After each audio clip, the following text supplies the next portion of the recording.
வேர்வைக்காரா வேர்வைக்காரா நேர்மையான கோபக்காரா வேர்வைக்காரா வேர்வைக்காரா நேர்மையான கோபக்காரா வேலை கேட்ட கூலி பெற வாழும் தோழன் நீ மண்ணை பொன்னாய் மாற்றி நிலம் காக்கும் நேசன் நீ நேர் நின்று போர் செய்து உழைப்பாளர் நலம் யாவும் வெல்லும் வேர்வைக்காரா வேர்வைக்காரா நேர்மையான கோபக்காரா பதிவாக அந்த பதிவுகள் இன்றைக்கு தொலைக்காட்சி வரை சென்று விட்டது. அந்த ஆடியோ வாய்ஸ் அது பொய்யல்ல, அது உண்மை.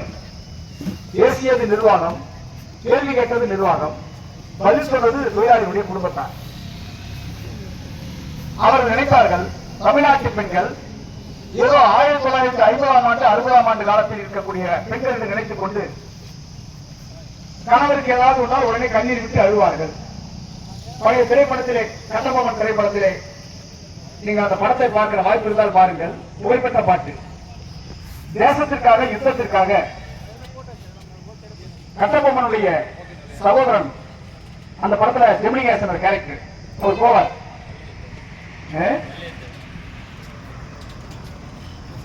அந்த வீரனை போய் வா என்று புறநானூற்று வேதத்தை எல்லாம் சொல்லுவார்கள். ஆனால் நிஜம் வேறு. அந்த பெண்மணி ஒரு கனவு கண்டார். அந்த கனவுல போகாதே போகாதே என் கனவா, பொல்லாத சொப்பனம் நான் கண்டேன், வாழை மரம் சாய கண்டேன். இப்படி ஆவரும். அதாவது ஒரே அழுவுதான். என் மங்களம் கலைய கண்டேன், நீ போர்க்களத்தில் சாக கண்டேன், போறவன போயிட்டு வாடா அப்படின்னு சொல்றதுக்கு மாறா போயிடாத போயிடாத அவன் என்ன கூட போவான். அவன் எங்க போய் போர்க்களத்தில் சண்டை போடுவான். அது மாதிரி பெண்கள் என்று இன்னும் நினைத்துக் கொண்டிருக்கிறது சாம்சங் நிர்வாகம். இன்றைய பெண்கள் தொலைக்காட்சி பார்க்கிறார்கள், ஆன்லைன் மூலமாக பல்வேறு விதமான செய்திகளை தெரிந்து கொள்கிறார்கள். தன் கணவர் எங்கே வேலை செய்யறது தெரியும், எதற்காக இந்த போராட்டத்தில் ஈடுபடுகிறார் என்று தெரியும். 16 ஆண்டுகளாக வேலை செய்த போது அவர்களுக்கு குடும்பத்தில் இந்த நிறுவனத்தின் மூலமாகப்பட்ட கஷ்டங்கள் தெரியும். விடுமுறை வழங்காதது, நிம்மதியற்று தன் கணவன் போய்விட்டு வந்தது. இவ்வளவு வேலை செய்தாலும் மகிழ்ச்சியான சம்பளத்தை அடைய முடியவில்லை. கடன் வலையில் சிக்கியிருக்கிறார்கள் ஒவ்வொருவரும். இந்த பிள்ளையை தான் இதையெல்லாம் எதிர்காலத்தில் இருக்கக்கூடாது என்பதற்காகத்தான் இந்த போராட்டம் நடக்கிறது. இந்த போராட்டத்தை உழைப்பதற்கு அவர்கள் பேசுகிறார்கள். ஆனால் அவர்கிட்ட அந்த பதில் என்ன? என் குழந்தை செத்த போது லீவு கேட்டார், என் கூட்டுக்கார நீ குடிச்சியாயா? இந்த உரையாடல் எல்லா தொலைக்காட்சியும் வந்தாச்சு. இப்ப என்ன சொல்றாங்கன்னா அது அதிகமா பேசுறாங்க. குழந்தை செத்தது பொய்யா, விடுமுறை தரம் மறுத்தது பொய்யா, தொழிலாளிகளுக்கான அடிப்படை உரிமைகளை மறுத்தது பொய்யா, இதெல்லாம் பொய்யல்ல. இப்ப அது தோத்து போச்சு. இப்ப என்ன பண்றாங்க?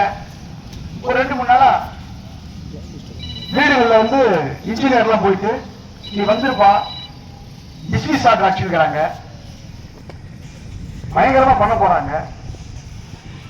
இப்படி 1-2 இப்ப நம்ம கேட்கறாரு போன் பண்ணி, என்ன தொடர்ந்து உண்மையா? நம்ம தொடர்ந்து சொல்லிக்கிட்டே இருக்கிறோம். அது மாதிரி பண்ணவே முடியாது. இந்த போராட்ட பந்தலை நான் பேசுகிற ஒவ்வொரு பேச்சும் சட்டத்தை உங்களுக்கு விளக்குகிற பேச்சு. நீங்க புரிந்து கொள்ள வேண்டும், தெளிவாக இருக்க வேண்டும். ஒரு பயணத்தில் நாம் ஈடுபடுகிற போது எந்த விதமான குழப்பம் இல்லாமல் அந்த பயணத்தினுடைய பாதை வழிநடத்தல் இருக்க வேண்டும். இப்ப என்ன ஒரு தோட பேசுற, நீ வரலன்னா அவ்வளவுதான். அப்புறம் அவங்க வீட்டுல சொல்றாங்க, ஏய் நீ போறனா நான் சாப்பிட மாட்டேன்டா அப்படி அவங்க அம்மா சொன்னாங்க. இவருக்கு எனக்கு போற விருப்பம் இல்லை, என்ன பண்ணலாம்? போவாங்க, சரி போவாங்க. இது மாதிரி அது இது பேசிக்கிறாங்க. இந்த கூட்டத்தில் நான் என்ன சொல்ல விரும்புறேன்னா, இந்த போராட்டத்தை உடைப்பதற்காக சாம்சங் நிறுவனம் காஞ்சிபுரம் நீதிமன்றத்தில் ஒரு வழக்கை தொடுத்தார்கள்.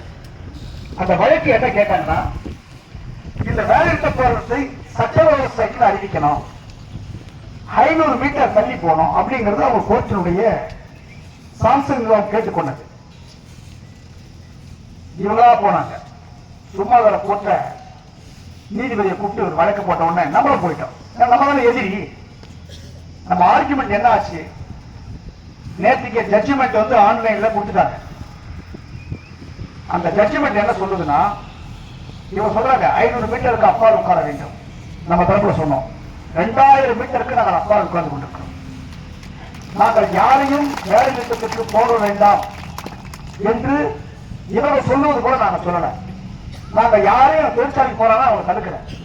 ஏன்னா நாங்க உட்கார்ந்து 2000 மீட்டர் நான் எப்படி தடுப்பேன்? இல்ல இல்லைன்னு சொன்னாங்க. ஜட்ஜி சொல்றதுல பிரதிவாதி படித்த வழக்கறிஞர், கற்ற வழக்கறிஞர் வார்த்தையை சொன்னா கற்ற வழக்கறிஞர் அவர் 2000 மீட்டருக்கு அப்பால் உட்கார்ந்து கொண்டிருப்பதாக சொல்கிறார். இதை இந்த நீதிமன்றம் ஏற்றுக்கொள்கிறது. நீங்க சொல்றது உண்மை இல்லை. ஒண்ணு. அடுத்து அவங்க சட்டவிரோத பண்றாங்க கிடையாது. அவர்கள் வேலை செய்கிறார்கள். அவர்கள் கோரிக்கைக்காக அவர் போராடி கொண்டிருக்கிறார்கள். அவர்கள் யாரையும் இடைவெளி செய்யவில்லை.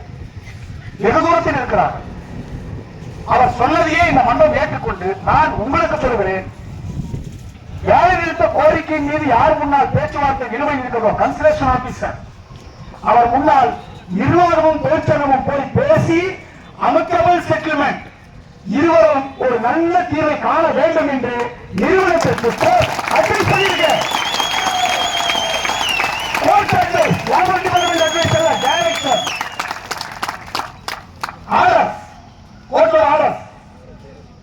சும்மா விஷயம் கிடையாது. அதுக்கு மேல சொன்னாங்க நான் டிஸ்மிஸ் பண்ணிடுவேன், அதை பண்ணிடுவேன், இதை பண்ணிடுவேன்னு. ஜட்ஜி என்ன சொல்றாருன்னா, இந்த வழக்கை இந்த உத்தரவை பயன்படுத்திக் கொண்டு அவர் வீட்டுக்கு அப்பா இருக்கிறாங்க அப்படியே இருக்கணும். இந்த உத்தரவை பயன்படுத்திக் கொண்டு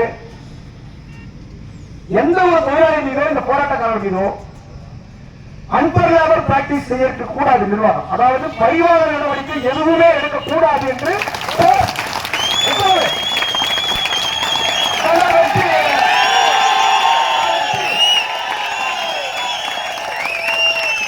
இந்த வழக்கின் மூலமாக 2 காரியங்களை நாங்கள் வெற்றி பெற்றிருக்கிறோம்.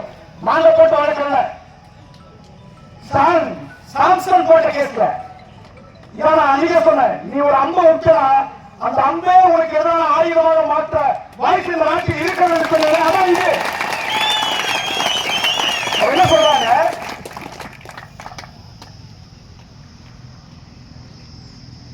இதுக்கு மேல நிரந்தரமாக இந்த உத்தரவு இருக்க வேண்டும்.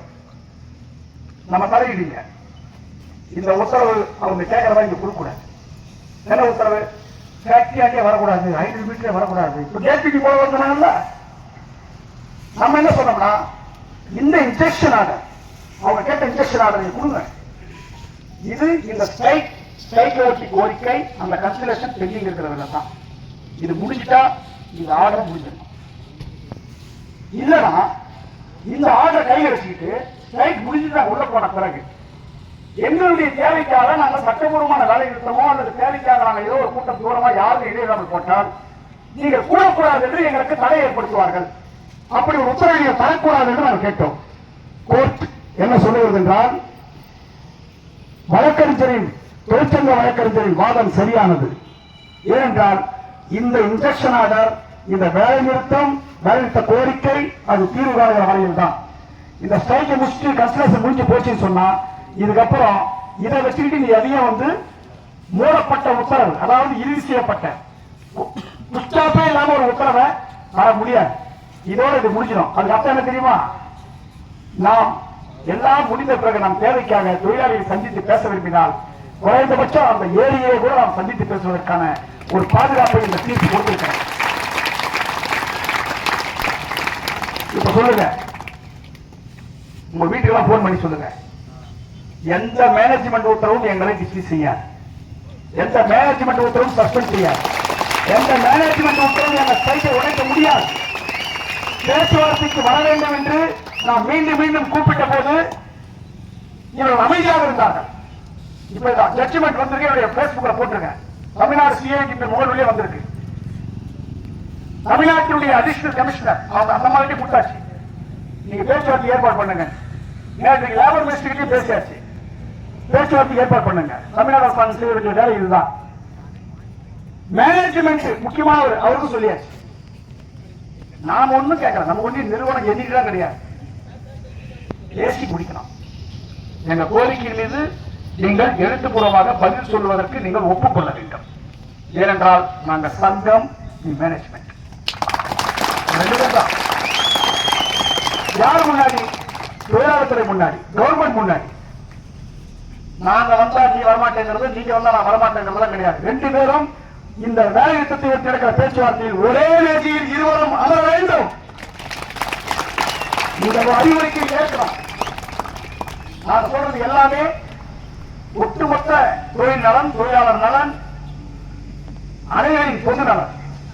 இதை மையப்படுத்தித்தான் எங்கள் போராட்ட நடவடிக்கைகள் இருக்கிறது. இதை மையப்படுத்தித்தான் என்னுடைய ஒவ்வொரு அணுகுமுறையும் இருக்கிறது.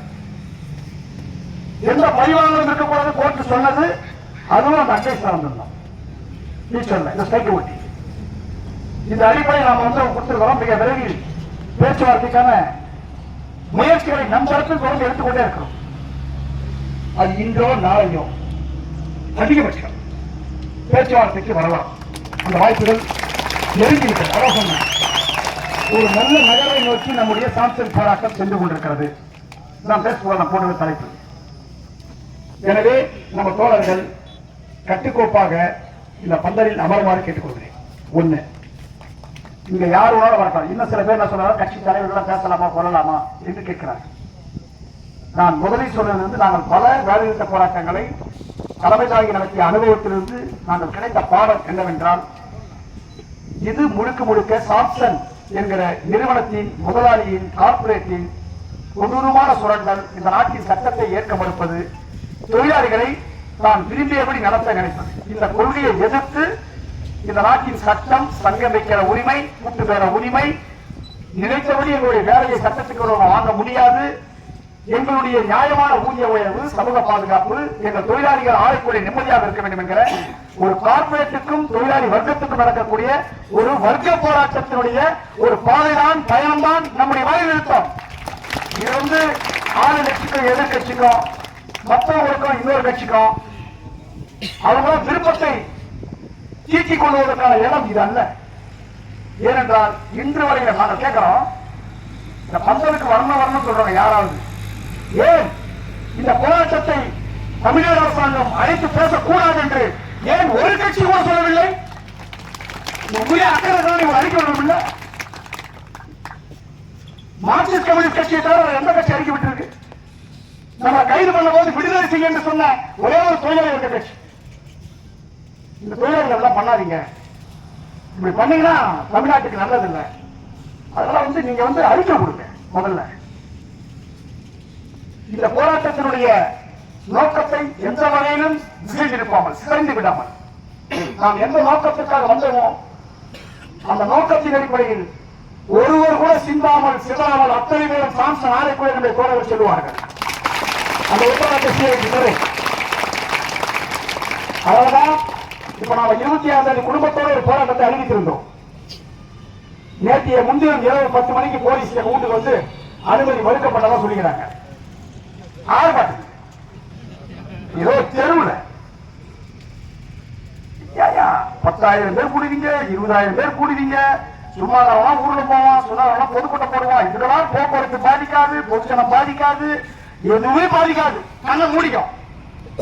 தொழிலாளி ஒரு இடத்த ஓரமா கூடி நியாயத்தை பேசணும் அனுமதி கேட்டா கஞ்சி போட்ட காட்சி சொல்ற நிமிந்து நிற்கும். அப்படியே ஐயோ நீ போடவே கூடாது, அனுமதி மறுக்கப்படுகிறாங்க. ஒரு கத்தை வச்சிருந்தோம். எவ்வளவு நாளைக்கு இந்த மாதிரி? இது காவல்துறைக்கு அழகா? நீங்க வந்து நாட்டினுடைய குடிமக்களுடைய சட்டத்தை காப்பாற்றுகிறவர்களா? இதுதான் அரசின் கொள்கையா?